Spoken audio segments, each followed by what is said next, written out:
Students, अब हम start करेंगे रिवर्स कार्नोट साइकिल या फिर हिंदी में बोलते हैं प्रतिवर्तित कार्नोट चक्र।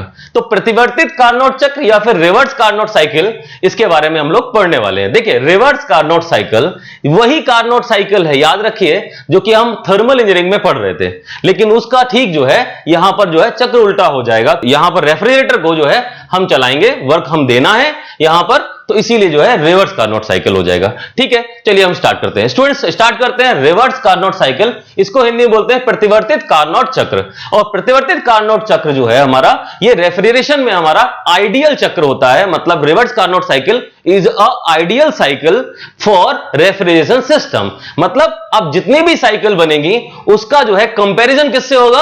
रिवर्स कार्नोट साइकिल से होगा। ठीक है, तो देख लेते हैं रिवर्स कार्नोट साइकिल में क्या है।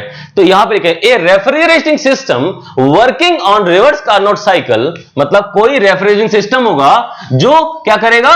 रिवर्स कार्नोट साइकिल पर वर्क करेगा, उसकी जो है maximum possible coefficient of performance या फिर सीओपी होगी। मतलब क्या है? Has the maximum possible coefficient of performance. मतलब क्या हुआ? मतलब यह हुआ कि रिवर्स कार्नोट साइकिल का जो कोफिशिएंट ऑफ परफॉर्मेंस मतलब सीओपी या फिर निष्पादन गुणांक होता है वो मैक्सिमम होता है। ठीक है, वेरी गुड। उसके अलावा यहां पर लिया हुआ है a reverse Carnot cycle is used air as a working medium. अच्छा, यहां पर रेफ्रिजरेंट जो है वो जो है वर्किंग मीडियम जो है वो एयर लिया जाता है।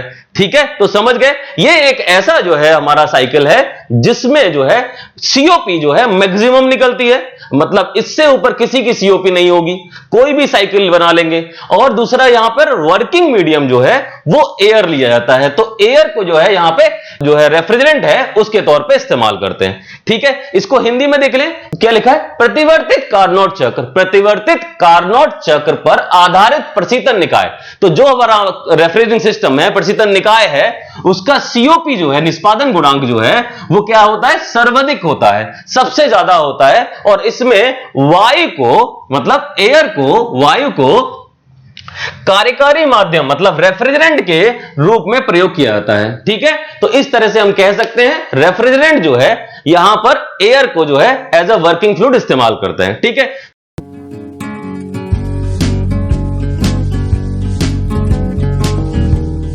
तो यहां पर हम साइकिल देखेंगे, साइकिल हमारी क्या होगी, और ये कुछ डायग्राम आपको नजर आ रहे हैं। एक है हमारा पीवी डायग्राम, एक है हमारा पीवी डायग्राम, ठीक है, और दूसरा है हमारा टीएस डायग्राम।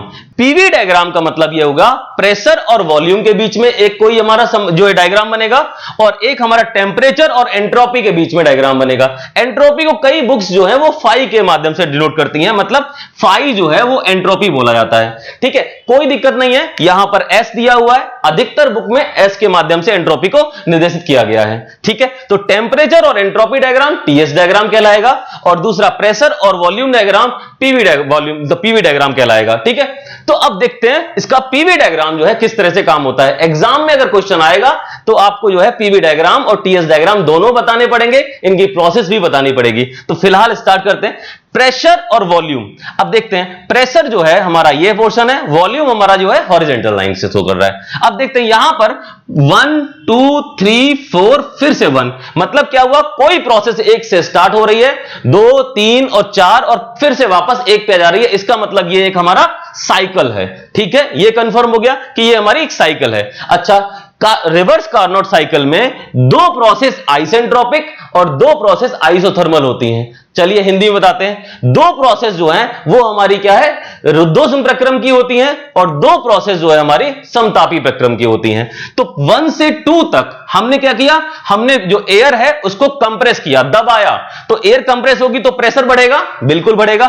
तो कंप्रेस होगी 1 से 2 तक, और वॉल्यूम क्या हो जाएगा? कम हो जाएगा, उसका आयतन क्या हो जाएगा? कम हो जाएगा। तो V1 से V2 जो है इसका आयतन में कमी आ गई, क्योंकि हमने इसको दबाया। और किस माध्यम से, किस प्रक्रम से दबाया, किस प्रोसेस से दबाया? वो प्रोसेस है आइसेंट्रोपिक कंप्रेशन प्रोसेस, या फिर इसको बोलेंगे रुद्धोष्म जो है हमारा संपीड़न प्रक्रम। ठीक है, इस प्रोसेस से हम इसको दबाएंगे। आइसेंट्रोपिक के कई सारे नाम हैं, जैसा हमने थर्मल इंजीनियरिंग में पढ़ा था। क्या नाम है? एक तो है रिवर्सिबल एडियाबैटिक, और दूसरा है हमारा कांस्टेंट एंट्रोपी प्रोसेस। ठीक है, तो कांस्टेंट एंट्रोपी मतलब ये हुआ 1 से 2 तक एंट्रोपी कांस्टेंट रहेगी, ये भी इसी का एक आइसेंट्रोपिक से समझ में आ जाता है। और रिवर्सिबल एडियाबेटिक है तो ये मतलब 1 से 2 तक जाएगा या 2 से 1 तक वापस आ सकता है, ये प्रोसेस होती है। तो यहां पर हम बोल देंगे हिंदी में रुद्धोष्म संपीड़न प्रक्रम या फिर आइसेंट्रोपिक कंप्रेशन प्रोसेस। तो 1 to 2 समझ में आ गया अच्छे से। इसमें क्या हुआ, प्रेशर इंक्रीज हुआ और वॉल्यूम में कमी आ गई। इसके अलावा एक और कंप्रेशन की प्रोसेस है, तो 2 से 3 तक फिर से कंप्रेशन हो रहा है। ये क्या हो रहा है, ये हमारा जो है आइसोथर्मल कंप्रेशन हो रहा है। आइसोथर्मल का मतलब समतापीय जो है कंप्रेशन हो रहा है, कांस्टेंट टेंपरेचर प्रोसेस पे जो है कंप्रेशन हो रहा है। तो 2 से 3 तक ये जो है हमारा फिर से कंप्रेशन हुआ समतापीय के लिए। और 3 से 4 देखिए, अब 3 से 4 प्रेशर तो डिक्रीज हुआ, प्रेशर डिक्रीज होगा तो क्या होगा, वॉल्यूम जो है बढ़ जाएगा। तो 3 पे जो वॉल्यूम था V3, इससे जो है V4 जो है बढ़ गया। तो ये क्या हुआ, आइसेंट्रोपिक एक्सपेंशन हुआ। एक्सपेंशन का मतलब विस्तार, मतलब आइसेंट्रोपिक मतलब वही वाला रुद्धोष्म विस्तार प्रक्रम। तो 3 से 4 वो हो गया। उसके अलावा फिर से जो है हमारा समतापी प्रक्रम आ जाएगा, आइसोथर्मल एक्सपेंशन। तो यहां पर एक्सपेंशन हो रहा है। ठीक है स्टूडेंट्स, यहां तक हो गया। तो इसका मतलब है हमारे पास जो है रिवर्स कार्नोट साइकिल के अंदर दो प्रोसेस जो है हमारी आइसोथर्मल की हैं और 2 हमारी जो है आइसेंट्रोपिक की हैं। 2 समतापी प्रक्रम होते हैं और 2 जो है हमारा रुद्धोष्म प्रक्रम होते हैं। इस तरह से हमारी पूरी साइकिल कंप्लीट हो जाती है। ठीक है, तो इस तरीके से पीवी डायग्राम के बारे में यह जानकारी आपको जरूरी थी, ये बताएंगे। अच्छा, एक चीज और बता दें, पीवी डायग्राम में अगर हम किसी भी प्रोसेस का एरिया निकाल देते हैं, जो हमारा पीवी डायग्राम का एरिया है वो हमें बताता है हमारा वर्क डन के बारे में। तो अगर हमें वर्क डन निकालना है तो पीवी डायग्राम में उस पर्टिकुलर प्रोसेस के लिए आप जो है एरिया निकाल लीजिए, तो वो हमें क्या मिल जाएगा, वो हमें वहां का वर्क डन मिल जाएगा। तो मतलब जैसे 1 से 2 तक अगर हम चल रहे हैं तो 1 से 2 तक हमने कंप्रेशन किया है, तो कितना जो है हमें कंप्रेशन करने में हमें वर्क देना पड़ा, तो वो जो है हमारा इस एरिया से पता लग जाएगा।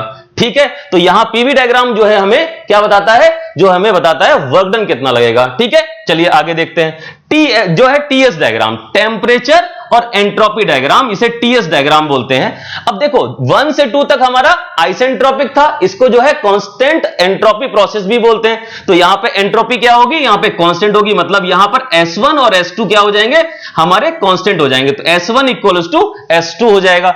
ऐसे ही दूसरा हमारा कांस्टेंट टेम्परेचर प्रोसेस, मतलब समतापी प्रक्रम है, तो 2 से 3 तक कांस्टेंट टेम्परेचर हो गया, उसके बाद 3 से 4 तक कांस्टेंट एंट्रोपी हो गया, उसके बाद 4 से 1 तक फिर से कांस्टेंट टेम्परेचर हो गया। एक चीज और देखिए, साइकिल कैसी है, उल्टी चल रही है, मतलब एंटी क्लॉकवाइज चल रही है। अब जब एंटी क्लॉकवाइज साइकिल होगी तब उसमें जो है हमें वर्क डन करना पड़ेगा, हमें कार्य करना पड़ेगा, तभी जो है हमारा वो चक्र चलेगा। ठीक है, तो जब भी हमारा जो है साइकिल, अगर आप पीवी डायग्राम देखें और उसमें जो है हम क्या देखें कि अगर हमारा जो चक्र है जो एंटी क्लॉकवाइज चल रहा है तो वर्क जो है एब्जॉर्ब करेगी, मतलब यहां पर कार्य करना पड़ेगा, वर्क करना पड़ेगा।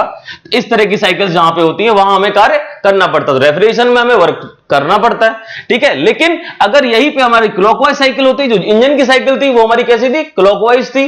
तो क्लॉकवाइज साइकिल में क्या होता है, वर्क प्रोड्यूसिंग साइकिल होती है, तो वहां पर हमें वर्क प्राप्त होता है साइकिल के द्वारा। ठीक है, तो यहां पर ये चक्र जो है कहता है कि आप जो है कार्य करेंगे। तो देखिए, पहले कंप्रेशन किया, फिर जो है आइसोथर्मल कंप्रेशन किया, उसके बाद जो है आइसेंट्रोपिक एक्सपेंशन हुआ, उसके बाद आइसोथर्मल एक्सपेंशन हुआ। तो इस तरीके से ये हमारी क्या हुआ, एंटी क्लॉकवाइज साइकिल है। एंटी क्लॉकवाइज साइकिल हमेशा जो है कार्य को जो है ग्रहण करती है, मतलब जो है हमारा वर्क जो है यहां पर करना पड़ता है। ठीक है स्टूडेंट्स,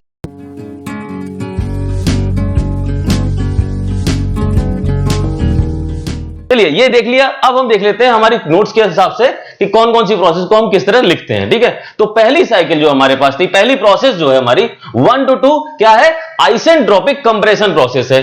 आइसेंट्रोपिक कंप्रेशन प्रोसेस कहां पे हो रही है, 1 से 2 तक जो है हमारी क्या हो रही है, आइसेंट्रोपिक कंप्रेशन हो रहा है। इसको हिंदी में क्या बोलते हैं, रुद्धोष्म संपीड़न प्रक्रम। ठीक है, ये भी समझ में आ गया। दूसरा देख लेते हैं, 2 to 3 हमारा आइसोथर्मल कंप्रेशन प्रोसेस। 2 से 3 हमारी क्या हो रही है, आइसोथर्मल कंप्रेशन प्रोसेस हो रही है। इसको हिंदी में क्या बोलते हैं, समतापी संपीड़न प्रक्रम। ठीक है, समतापी संपीड़न प्रक्रम हो गया। इसका दूसरा नाम जो है कांस्टेंट टेम्परेचर प्रोसेस भी होता है। ठीक है, उसके अलावा 3 to 4 हमारा प्रोसेस क्या है, 3 to 4 फिर से हमारा आइसेंट्रोपिक। 3 से 4 तक क्या हो रहा है, आइसेंट्रोपिक एक्सपेंशन प्रोसेस हो रहा है, मतलब आइसेंट्रोपिक एक्सपेंशन हो रहा है। इसको जो है एडियाबेटिक एक्सपेंशन प्रोसेस भी बोलेंगे।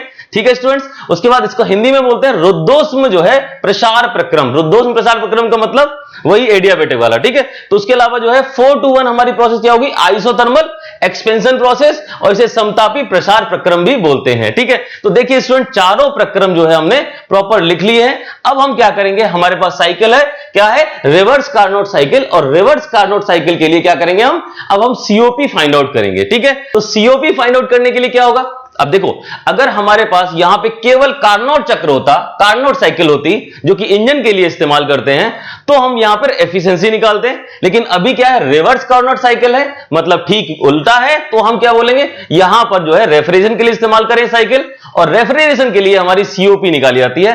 क्या निकाला जाता है, निष्पादन गुणांक, या फिर कोफिशिएंट ऑफ परफॉर्मेंस, सीओपी जिसको बोलते हैं, ठीक है। तो वो हम यहां पे फाइंड आउट करेंगे किस साइकिल के थ्रू, यहां पर पीवी डायग्राम के थ्रू और टीएस डायग्राम का हेल्प से हम यहां पर सीओपी निकालेंगे, उसके फॉर्मूले को फाइंड आउट करेंगे, ठीक है स्टूडेंट। एक बात और बता दें, यहां पर हमने बोला था air as a working substance, ठीक है। तो वर्किंग मीडियम जो है हम इस साइकिल में एयर इस्तेमाल करते हैं। कई कंपटीशंस में यह क्वेश्चन पूछा जा चुका है कि रिवर्स कार्नोट साइकिल में कौन सा जो है हमारा रेफ्रिजरेंट इस्तेमाल होता है, और वो हमारे यहां पे एयर है, ठीक है। तो ये आप याद रखेंगे आगे के लिए। फिलहाल हम क्या करने वाले हैं, हम इसका जो है निकालने वाले हैं COP of reverse Carnot cycle, ठीक है स्टूडेंट्स।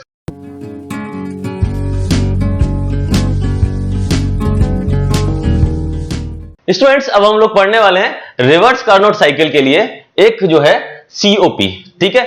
मतलब रिवर्स कार्नोट जो है, जो साइकिल है, उसकी सीओपी क्या होगी, ये हमें फाइंड आउट करना है, ठीक है। अब सीओपी कैसे फाइंड आउट करेंगे, सीओपी का फार्मूला क्या होता है, देखो सीओपी का फार्मूला होता है desired effect upon work done, मतलब जितना जो है आवश्यक हमें जो है इफेक्ट, मतलब प्रभाव जो है, प्रभाव, ठीक है, वो हमें चाहिए, और नीचे वर्क डन होता है मतलब कार्य, मतलब Q अपॉन W, यही फॉर्मूला हमने निकाला था सीओपी के लिए। तो यहां भी वही लगेगा, मतलब हर जगह सीओपी का फॉर्मूला सेम ही रहने वाला है। तो यहां पर heat absorb upon work done आपने लिखा हुआ है, मतलब Q अपॉन W आ गया, मतलब हीट कितनी जो है एब्जॉर्ब हो रही है और वर्क डन कितना हो रहा है। वर्क डन के लिए पहले देख लेते हैं वर्क डन हम कैसे निकालेंगे। देखिए, वर्क डन निकालने के लिए फॉर्मूला क्या है, वर्क डन हमारा जो है हीट का जो है जो ट्रांसफर होता है, मतलब heat rejected minus heat absorb, ठीक है। रिजेक्टेड का मतलब ऊष्मा निकास, और जो है ऊष्मा अवशोषण, ठीक है। तो ऊष्मा निकास कितना हो रहा है और उसमें से जो है कितना ऊष्मा अवशोषित हो जा रही है, इन्हीं का जो डिफरेंस होगा वही हमारा वर्क डन होगा। मतलब हमने कोई कार्य किया है यहां पर रेफ्रिजरेटर के ऊपर, और वहां पर कार्य करने में हमें कितना ऊष्मा का निकास हुआ है, कितना जो है अवशोषित हुई है, उन दोनों का डिफरेंस ही जो है हमें वर्क डन बताएगा, जो हमारा साइकिल में वर्क डन चलेगा, ठीक है। अब देखते हैं वर्क डन का फॉर्मूला कैसे बनेगा। अब निकास और जो है हमारा अवशोषण कैसे होगा, कहां पे होगा। देखिए बच्चों, सबसे पहली चीज बता दें, 1 से 2 जो है हमारा आइसेंट्रोपिक है, और 3 to 4 हमारा आइसेंट्रोपिक। आइसेंट्रोपिक में हीट ट्रांसफर होता है 0, मतलब यहां पर जो है 3 to 4 और 1 से 2 जो है यहां पर तो हीट ट्रांसफर होना ही नहीं है, तो हीट के लिए यहां से कोई फॉर्मूला बनने की गुंजाइश नहीं है। तो क्या करेंगे, हमारे पास यहां पर 2 to 3 हीट ट्रांसफर होगा, और 4 to 1 यहां पे हीट ट्रांसफर होगा। अच्छा, 2 to 3 जो है हमारा हीट ट्रांसफर होगा, यहां पर ऊष्मा का जो है क्या हो रहा है, निकास हो रहा है, मतलब हीट रिजेक्ट हो रही है 2 to 3 में, और 4 to 1 में जो है हीट हमारे पास क्या हो रही है, 4 to 1 में हीट एब्जॉर्ब हो रही है। तो बस सीधा सीधा लिख देंगे, क्या होगा, Q 2 to 3, मतलब 2 से 3 के बीच में कितनी हीट है, 2 से 3 के बीच में कितनी हीट ट्रांसफर हो रही है, वो है हमारे पास हीट रिजेक्टेड, और जो है 4 to 1 जो है हमारी कितनी हीट रिजेक्ट जो भी हमारा एब्जॉर्ब हो रही है, वो 4 to 1 में, तो Q 4 to 1। बस इतना याद रखिए, बहुत आसान हो जाएगा। क्या हो जाएगा, हीट रिजेक्टेड और ये हीट एब्जॉर्ब है। 2 to 3 जो हमारी साइड प्रोसेस हो रही है उसमें हीट रिजेक्ट होगी, और 4 to 1 में हीट जो है हमारी क्या होगी, एब्जॉर्ब होगी। बस यहां पे समझ लीजिए। अब देखिए, हीट हमें निकालनी है, हीट निकालनी है तो फॉर्मूला क्या होगा, देखो हीट का फॉर्मूला मैं यहां लिख दे रहा हूं कि हीट निकालनी है तो हमारी निकलेगी TdS से। DS का मतलब है चेंज इन एंट्रोपी। अब सीधी सी बात समझ लीजिए, मतलब यह हुआ यहां पर टेम्परेचर और एंट्रोपी वाला जो हमारा डायग्राम है, यहां से आप किसी की भी हीट निकाल सकते हो। जैसे कि अगर हमें 2 to 3 प्रोसेस में हीट निकालनी है तो आप इसका एरिया निकाल लीजिए। एरिया क्या होगा, यहां पर एरिया होगा लंबाई इंटू चौड़ाई। अरे लंबाई इंटू चौड़ाई, यही एरिया होगा। कैसे, क्योंकि देखो यहां पे ये पूरा रीजन जो है आपका लंबाई इंटू चौड़ाई निकाल लीजिए। कितनी चौड़ाई है भैया, इतनी चौड़ाई है, और लंबाई कितनी है, ये रही हमारी, मतलब टेम्परेचर इंटू एंट्रोपी।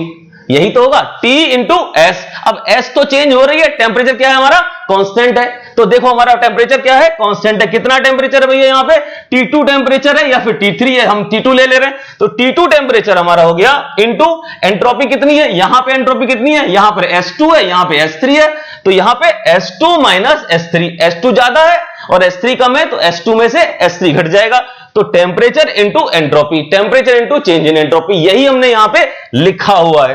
क्या होगा यहां पर 2 to 3 प्रोसेस में कितना हीट ट्रांसफर हुआ वो लिख दिया, और 4 to 1 में कितना हीट ट्रांसफर हुआ वो हमने लिख दिया। हीट ट्रांसफर का मतलब हीट एब्जॉर्ब या फिर हीट रिजेक्टेड, ठीक है। तो यहां पर क्या हो जाएगा 4 to 1 प्रोसेस में, ये हमारा 4 to 1 है, 4 to 1 में कितना हीट ट्रांसफर होगा भाई, केवल इतना ही तो होगा, ये इतना ही तो होगा, यही तो लंबाई इंटू चौड़ाई। कितनी हीट, जो देखो हमारी ऊंचाई कितनी है हमारी T1 है, और चौड़ाई कितनी है हमारी S1 और S4। तो यहां पे S1 माइनस S4। अब देखिए हमें पता है S1 जो है वो हमारी जो है S2 के बराबर है, और जो S4 है वो S3 के बराबर है। तो क्या लिख सकते हैं, हाँ लिख सकते हैं, S2 माइनस S3 लिख सकते हैं। S1 की जगह S2 और S4 की जगह S3 आ जाएगा, बिल्कुल आसान हो गया। अब इधर भी S2 माइनस S3, इधर भी S2 माइनस S3, क्या करें कॉमन ले लें, ये रहा हमने कॉमन ले लिया, ठीक है। S2 माइनस S3 कॉमन हो गया, तो बचा क्या, T2 माइनस T1 बचा, वो भी हमारा एक तरफ हो गया। तो अब हमारे पास वर्क डन जो है हमें मिल गया। अगर इसको समझ में आ गया तो आसान, नहीं तो डायरेक्ट याद करिए। क्या करेंगे, हीट जो है हमारा 2 to 3 में क्या है, हीट यहां पे रिजेक्ट हो रही है, और 4 to 1 में हीट जो है हमारी एब्जॉर्ब हो रही है, और जो रिजेक्ट हो रही है वो T2 S2 माइनस S3 हो जाएगा, और जो रिजेक्ट यहां पे हमारा एब्जॉर्ब हो रही है T1 S1 माइनस S4 हो जाएगा। अब डायरेक्टली जो है S1 माइनस S4 को S2 माइनस S3 लिख दीजिए और कॉमन ले लीजिए, हमारा वर्क डन तैयार है, ठीक है। अब वर्क डन तो यहां से हमें मिल गया, वर्क डन मिल गया, कितना मिला यहां लिख सकते हैं, कितना वर्क डन मिल गया हमारा, यहां पर वर्क डन मिला T2 माइनस T1, ये ब्रैकेट में किया, और दूसरा क्या है S2 minus S3, this is the work done. हमें वर्क डन प्राप्त हो गया। अब देखो हमें हीट चाहिए और हीट एब्जॉर्ब चाहिए। हीट एब्जॉर्ब हम देख चुके हैं, हीट एब्जॉर्ब कहां पे है, मतलब ऊष्मा अवशोषण कहां पे है, Q4 माइनस 1, Q4 माइनस 1 यही हमारा क्या है, हीट एब्जॉर्ब है। अच्छा तो 4 माइनस 1 यहां लिख सकते हैं, अगर लिखना चाहें तो Q4-1, ये हमारा जो है 4 to 1 जो है हमारा हीट जो है एब्जॉर्ब हो जाएगी। उसकी जगह पे आप क्या लिख सकते हो, T1 S1 माइनस S4, या फिर डायरेक्टली लिख सकते हो T1 S2 माइनस S3, बिल्कुल लिखा जा सकता है। इसका मतलब ये हुआ कि अगर आप चाहो तो यहां पर लिख सकते हो T1 S1 minus S4, S1 minus S4 ये लिखा जा सकता है, अपॉन नीचे वही T2 माइनस T1 और इंटू S2 माइनस S3 लिखा जा सकता है, बिल्कुल। अच्छा ऊपर जो है T1 S1 माइनस S4, मतलब S1 के बराबर S2 है, तो S2 माइनस यहां पर S3 जो है लिखा जा सकता है ऊपर भी। तो ये हमारे पास बन जाएगा, क्या बनेगा देख लेते हैं, इसको मिटा देते हैं, हमारा काम खत्म यहां पे। अच्छा देखते हैं क्या बनेगा हमारा, COP जो हमारा बनेगा वो बनेगा T1, क्या बनेगा S2 minus S3 upon T2 minus T1, नीचे था T2 माइनस T1 और S2 माइनस S3, ठीक है। अब S2 माइनस S3 नीचे भी है ऊपर भी है, तो आप इसको जो है कैंसिल आउट कर सकते हैं। क्या निकल के आएगा, इक्वल टू निकल के आएगा, क्या निकल के आएगा, COP जो है रेफ्रिजरेटर की निकल आई, क्या निकल आई, T1 upon T2 minus T1, ठीक है, T2 minus T1, this is the formula of COP। किसके लिए, रिवर्स कार्नोट साइकिल के लिए, मतलब प्रतिवर्ती कार्नोट चक्र जो है उसमें जो है COP का जो फॉर्मूला है वो T1 upon T2 minus T1 जो है हमारा हो जाएगा। इतना समझ में आ गया बढ़िया तरीके से। अच्छा COP का दूसरा फॉर्मूला हमारा क्या था, दूसरा फॉर्मूला था Q अपॉन W।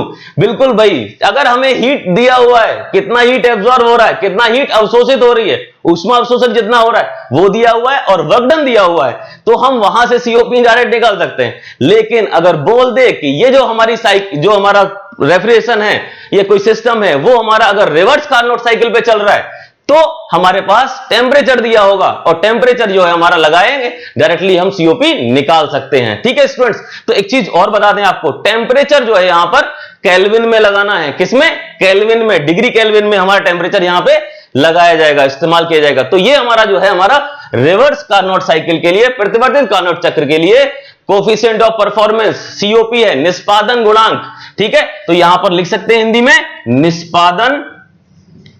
निष्पादन गुणांक, ठीक है। निष्पादन गुणांक किसके लिए? हमारा रिवर्स कार्नोट साइकिल के, ये हमारा निष्पादन गुणांक हो जाएगा। आपको ये फार्मूला मिल गया, ठीक है स्टूडेंट्स। तो ये बहुत इंपॉर्टेंट टॉपिक था और इसे जो है आपको अच्छे से करना है, एग्जाम में आएगा ही आएगा। अगर एग्जाम अच्छे से हुए तो ये जो है आपको मिलेगा, ठीक है स्टूडेंट्स। एक चीज और देखेंगे, T1 जो है हमारा वो हमारा लो टेम्परेचर है और T2 जो है हमारा वो हाई टेम्परेचर है। देखो आप यहां से T2 जो है हमारा क्या है? हाई टेम्परेचर है और T1 क्या है? हमारा लो टेम्परेचर है। तो टेम्परेचर रेंज लो टेम्परेचर और हाई टेम्परेचर, तो यहां पर आप लिख दीजिए या याद कर लीजिए आप, T1 हमारा क्या है? लो टेम्परेचर है और T2 जो है हमारा वो हाई टेम्परेचर है। तो क्वेश्चन में अगर आपको लो टेम्परेचर और हाई टेम्परेचर दिया हो तो आप आसानी से T1 को जो है लो टेम्परेचर मान लीजिए और जो है T2 को जो है हाई टेम्परेचर मान लीजिए, ठीक है।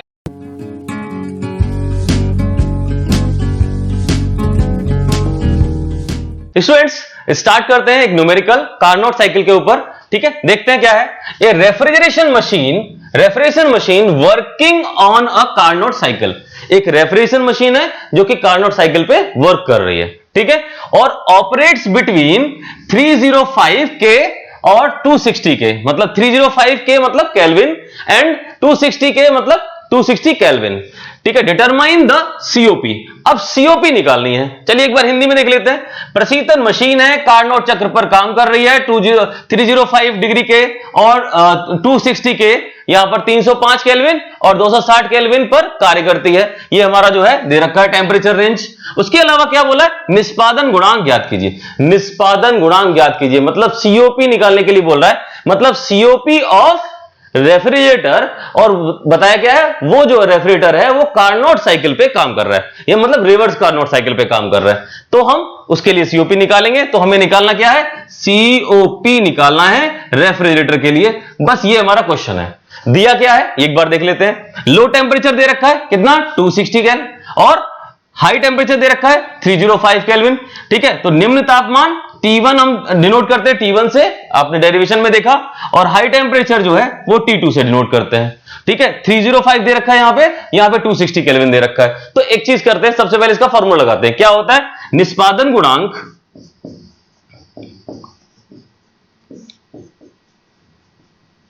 निष्पादन गुणांक किसके लिए है?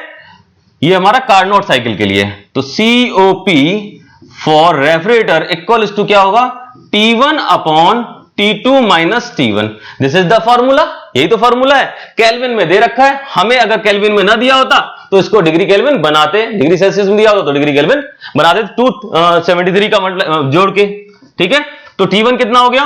260 अपॉन T2 कितना हो गया? 305 और प्लस माइनस हो जाएगा यहां पे -260।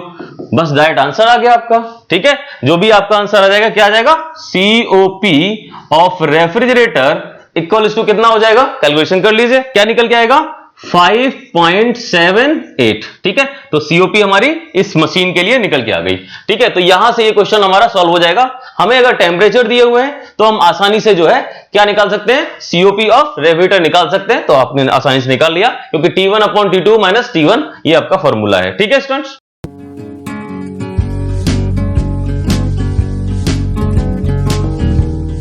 स्टूडेंट्स देखिए एक न्यूमेरिकल हमारा, एक Carnot refrigeration cycle absorbs heat at 270 kelvin and reject it at 300 kelvin. मतलब क्या हुआ? एक कार्नोट रेफ्रिजरेशन साइकिल है, इसमें जो हीट है वो 270 केल्विन पर एब्जॉर्ब हो रही है और जो है रिजेक्ट हो रही है कितने केल्विन पर? 300 केल्विन पर रिजेक्ट हो रही है। तो हमारे पास क्या हुआ? यहां पर हमारे पास दो ही जो टेम्परेचर रेंज दे रखी है, एक हाई टेम्परेचर, एक हमारा लो टेम्परेचर। फिर से वही वाली बात, क्या हो जाएगा हमारा? हाई टेम्परेचर और लो टेम्परेचर दोनों दिया हुआ है तो हमारा COP बड़ी आसानी से निकल जाएगा। चलिए देखते क्या निकालने के लिए बोला हुआ है। कैलकुलेट COP निकालना है, इतना आसान। लेकिन दूसरा वाला पॉइंट देख लीजिए, if the cycle is absorbing 1130 kilojoule per minute at 270 degree kelvin, how many kilojoule of work is required per second. थोड़ा सा जो है हाई लग रहा है, लेकिन ऐसा है नहीं, बहुत आसान है। क्या दिया रखा है ये अगर पता लग गया ना तो बस हमारा काम हो गया। हमें यह पता है कि निकालना क्या है, work is required per second, मतलब हमारा जो है वर्क पर सेकेंड निकालना है। ठीक है, कोई दिक्कत नहीं है। वैसे वर्क का यूनिट क्या होता है, किलोजूल, किलोजूल होता है ना, यहां पर किलोजूल पर सेकेंड निकालना है, तो वर्क पर सेकेंड निकालना है। तो अब ये क्या दिया हुआ है, if the cycle is absorbing. अच्छा, एब्जॉर्ब क्या होता है, एब्जॉर्ब क्या होता है, रिजेक्ट क्या होता है यार, हीट ही तो एब्जॉर्ब होती है, हीट ही रिजेक्ट होती है। तो यहां पर हीट एब्जॉर्बिंग की बात की है, इसका मतलब ये हुआ, ये तो हमारा जो है हीट एब्जॉर्बिंग दे रखा है, या फिर रेफ्रिजरेशन क्या दे रखा है, रेफ्रिजरेशन इफेक्ट दे रखा है। और रेफ्रिजरेशन इफेक्ट दे रखा है एट कितना टेम्परेचर, 270 डिग्री सेल्सियस, मतलब मिनिमम वाले पे। और यहां पर निकालना क्या है, work is required per second, तो वर्क भी निकालना है। तो मतलब वर्क निकालना है, ये हमें हीट दे रखा है, इसका मतलब सीओपी वाला फॉर्मूला फिर से इस्तेमाल करेंगे और हम यहां से वर्क निकाल लेंगे। आसान है, एक बार हिंदी में देख लेते हैं। एक कार्नोट प्रशीतन चक्र 270 केल्विन पर, मतलब 270 केल्विन पर ऊष्मा का अवशोषण तथा 300 केल्विन पर निष्कासन करता है। तो इतने पे अवशोषण कर रहा है, इतने पे निष्कासन कर रहा है, तो हमारे पास टेम्परेचर रेंज मिल गई। उसके अलावा ज्ञात क्या करना है, निष्पादन गुणांक, मतलब सीओपी निकालना है। यदि चक्र में 270 केल्विन पर इतना अवशोषण होता है, कितना, 1100, मतलब 1130 किलोजूल पर मिनट अवशोषण हो रहा है। ठीक है, मतलब एब्जॉर्ब हो रहा है, तो क्या हुआ, तब प्रति सेकेंड कितने किलोजूल कार्य की आवश्यकता होगी, कितना जो है कार्य करना पड़ेगा, वो निकालना है। चलिए, तो पहला पॉइंट हम लोग जो है एक बार कर लेते हैं। पहला क्या है, हमें सबसे पहले दिया होता है गिवन क्या है, यहां पर गिवन क्या है, तो low temperature, low temperature, low temperature मतलब भैया वही कौन सा, क्या बोलते हैं, निम्न तापमान, कितना होगा, T1। ठीक है, कितना दे रखा है, 270 केल्विन। उसके अलावा क्या दे रखा है, high temperature, high temperature, high temperature कितना, T2 हाई टेम्परेचर है, और कितना होगा, इक्वल्स टू 300 केल्विन दे रखा है, 300 केल्विन। एक सबसे अच्छी बात यह है कि यहां पर टेम्परेचर को आपको चेंज नहीं करना पड़ रहा, केल्विन में ही इस्तेमाल करना है। ठीक है, तो पहला पॉइंट जो है वो हम क्या निकालना है, निष्पादन गुणांक निकालना है, मतलब सीओपी निकालना है। तो सीओपी निकालने किसकी, रेफ्रिजरेटर की, तो रेफ्रिजरेटर की सीओपी निकाल ली, इक्वल टू क्या होता है, अरे अभी निकाला, तो रेफ्रिजरेटर की सीओपी, रेफ्रिजरेटर किस पे वर्क कर रहा है, कार्नोट पे काम कर रहा है, किस पे काम कर रहा है, कार्नोट पे काम कर रहा है। तो कार्नोट की सीओपी का फॉर्मूला क्या होता है, कार्नोट की सीओपी का formula T1 upon T2 minus T1, यही तो फॉर्मूला है। तो T1 क्या है हमारा लो टेम्परेचर, T2 क्या है हाई टेम्परेचर, अभी निकालते हैं, क्या होगा 270 अपॉन 300, यहां पे T2 कितना है 300 माइनस 270, कितना निकला 270 अपॉन कितना हो गया 30। ठीक है, तो यहां पर क्या निकल आएगा, यहां पे सीओपी की वैल्यू निकल आएगी 9। ठीक है, सीओपी की वैल्यू कितनी निकल के आई, 9 निकल के आई। तो मतलब कार्नोट साइकिल पे बेस्ड जो हमारा रेफ्रिजरेशन साइकिल है वो जो है हमारा, उसका सीओपी जो है वो कितना है 9 निकल के आ गया। ठीक है, अब हमें क्या निकालना है, दूसरा पॉइंट निकालना है। दूसरे पॉइंट में हमें जो गिवन है वो दिया हुआ है हमारा Q, मतलब यहां पर रेफ्रिजरेशन इफेक्ट दे रखा है। क्या दे रखा है, रेफ्रिजरेशन इफेक्ट। ठीक है, Q इक्वल्स टू कितना दे रखा है 1130 किलोजूल पर मिनट। ठीक है, यहां पर मिनट में दिया हुआ, हमें कोई इशू नहीं है, हम क्या कर लें डायरेक्ट निकाल लेंगे। तो दूसरा पॉइंट निकालना है वर्क को निकालना ना, वर्क मतलब कार्य निकालना है दूसरा पॉइंट पे। ठीक है, तो ये कार्य निकालने के लिए फॉर्मूला क्या होगा, देखिए फॉर्मूला वही है, कौन सा, COP equals to Q upon W। निकाला था सीओपी वाले जो टॉपिक जब कवर किया था तब वहां पर हमने बात की थी Q अपॉन W। ठीक है, सीओपी, Q क्या है यहां पे हीट एब्जॉर्ब है, और W क्या है हमारा, यहां पे वर्क डन है, या फिर यहां पर Q जो है रेफ्रिजरेशन इफेक्ट है और W क्या है हमारा, वर्क डन है। तो यहां पर Q की वैल्यू दे रखी है, कितनी दे रखी है 1130 अपॉन W तो निकालना है, इक्वल्स टू सीओपी कितनी है, सीओपी तो अभी हमने निकाली ऊपर वाले सेक्शन में, कितना हुआ 9 है सीओपी। तो यहां से आप जो है W की वैल्यू मतलब वर्क की वैल्यू निकाल सकते हैं। तो वर्क इक्वल्स टू कितना निकल के आएगा यहां पर 1130 अपॉन 9। ठीक है, यही निकल के आएगा, इक्वल्स टू कितना हो जाएगा, आप इसको कैलकुलेट कर लीजिए। इसकी वैल्यू जो है मैं आपको बता दे रहा हूं, इसकी वैल्यू है 125 125.55 किलो जूल पर मिनट निकल के आएगी। ठीक है, क्योंकि सीओपी की तो कोई यूनिट होती नहीं है, इतनी ही यूनिट निकल के आई किलो जूल पर मिनट। आप क्या करें, इसमें 60 का डिवाइड कर दें और आसानी से जो है वर्क की वैल्यू निकल के आ जाएगी। तो कितना निकल के आया, W इक्वल्स टू, यहां पर इसमें 60 का डिवाइड कर देंगे, कितना आएगा, 2 पॉइंट समथिंग आएगा। तो क्या हो जाएगा 2.09। ठीक है, 2.09 किलो जूल पर सेकेंड जो है इसकी वैल्यू आ जाएगी, किसकी, वर्क डन की। तो W की वैल्यू निकल आई, आसान था ना। मतलब क्या हुआ, एक बार देख लेते हैं, रिवाइज कर लेते हैं कि कैसे हमने किया। तो सबसे पहले हमें टेम्परेचर रेंज दे रखे थे, 270 दे रखा था हमारा, क्या यहां पर 270 दिया हुआ था, किसके लिए, हीट एब्जॉर्ब होता था इसमें, और जो है 300 दे रखा था जिसपे हीट रिजेक्ट होता था। 300 और 270 के साथ हमने सीओपी का एक जो है फॉर्मूला लगाया कार्नोट साइकिल का, और वहां से सीओपी निकाल दी, 9 निकल के आ गई। ठीक है, उसके बाद दूसरा पॉइंट जो हमें निकालना था, दूसरा पॉइंट हमें बताया गया था, यदि चक्र में कितना 270 डिग्री केल्विन पर क्या हो, 1130 किलो जूल पर मिनट अवशोषण होता है, मतलब यहां पर हीट जो है एब्जॉर्ब हो रही है। तो हीट एब्जॉर्ब हो रही है, मतलब यहां पर क्यू क्या वैल्यू दे रखा था, और निकालना क्या था, पर सेकेंड कितना वर्क डन हो रहा है, तो वो हमें आसानी से निकाल लिया। तो वर्क डन हमारा क्या निकल के आया, यहां से देखिए W जो है, यहां पर COP equals to Q upon W, और यहां से हमारा W का वैल्यू निकाल लिया, कितना निकल के आया, 2.09 किलो जूल पर सेकेंड, यही हमें निकालना था, और हमारा क्वेश्चन हो जाता है। यहां पे स्टूडेंट्स देखिए, सबसे खास बात यह है कि ये हमारा यहां पे क्वेश्चन हो गया। तो कार्नोट साइकिल के ऊपर हमने डेरिवेशन कर लिया, पूरा कार्नोट साइकिल समझ ली, उसके बाद जो हमने न्यूमेरिकल्स कर लिए। इन न्यूमेरिकल को आप वापस से एक दो बार देखिएगा, कुछ बुक्स हैं अगर आपके पास है तो वहां से भी लगाइए, और जो नोट्स हैं वो आपको अवेलेबल हैं ऐप के ऊपर, तो आप वहां से नोट्स डाउनलोड कर लीजिए। और सबसे बड़ी बात जो है वो ये है कि इनके ऊपर जो है आप जो थ्योरी दी हुई है उस पूरे चैप्टर को आप कवर कर लीजिए, सारा का सारा मटेरियल अवेलेबल है। ठीक है स्टूडेंट्स, और शेयर करते रहिए, लाइक बताएंगे कि अगला चैप्टर आएगा कि नहीं आएगा। ठीक है स्टूडेंट्स,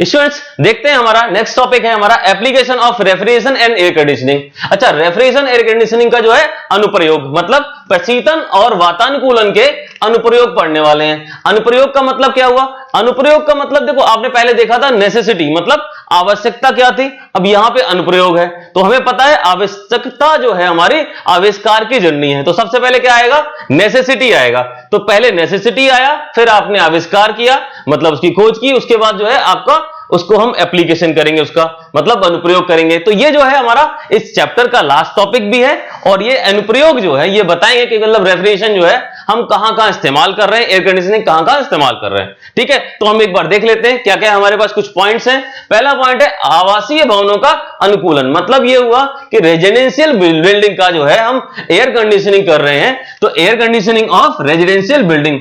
तो जितनी भी घर है, जो हमारे बड़े भवन बने हुए हैं और जहां पर लोग रहा करते हैं, वह उन भवनों का वातानुकूलन करते हैं। ठीक है, तो ये हमारा एक एप्लीकेशन हो गया एयर कंडीशनिंग का। ठीक है, उसके बाद औद्योगिक वातानुकूलन, मतलब इंडस्ट्री के अंदर भी तो ऐसा होता है। तो कई इंडस्ट्री ऐसी है जहां पर पूरा का पूरा आपको एयर कंडीशनिंग सिस्टम मिलेगा, आपको ठंडे में काम करने का मौका मिलेगा। ठीक है, तो हम कह सकते हैं कि औद्योगिक वातानुकूलन भी जो है आवश्यक है, इसका जो है वहां पे भी अनुप्रयोग करते हैं। तो इंडस्ट्रियल एयर कंडीशनिंग जो है ये भी हमारा काम में आता है। ठीक है, उसके अलावा शक्ति संयंत्रों में वातानुकूलन, मतलब पावर प्लांट्स के अंदर वातानुकूलन एयर कंडीशनिंग। तो एयर कंडीशनिंग कहां, पावर प्लांट्स। अभी पावर प्लांट्स क्या होते हैं, अरे यार जहां बिजली बनती है वही पावर प्लांट्स हैं, चाहे वो किसी से बिजली कोयले से बन रही हो तो NTPC, national thermal power corporation, और अगर जो है वही न्यूक्लियर से बन रही है तो नरोरा में है ही।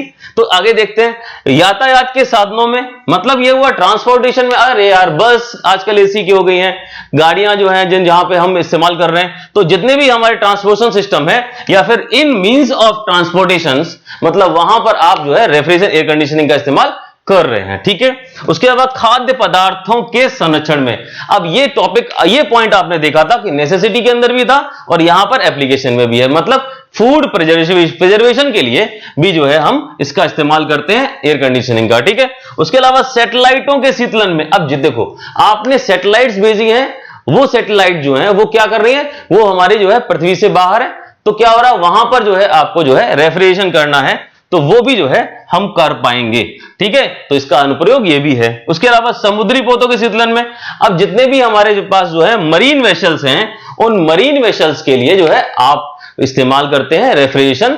तो ये इस तरीके से हम बता सकते हैं कि 6 to 7 जो हमारे टॉपिक है, इन पॉइंट के माध्यम से हम ये बता सकते हैं कि कहां कहां जो है हमारा एयर कंडीशनिंग का और जो है रेफ्रिजरेशन का इस्तेमाल होता है। इस तरह से हमारा ये चैप्टर कंप्लीट होता है। चैप्टर 1 कंप्लीट हो चुका है, कंप्लीट हो गया। अब क्या करें, आप न्यूमेरिकल देखें या फिर जो है इस थ्योरी को अपने नोट्स बना लें, नोट्स बनाएं, ऑलरेडी नोट्स अवेलेबल है, अपनी कॉपी में लिखें और बढ़िया से तैयारी करें। पहला चैप्टर आपका कंप्लीट हो चुका है। Thank you students. डाउनलोड करें APH इंजीनियरिंग एकेडमी ऐप और पाएं बेस्ट कोचिंग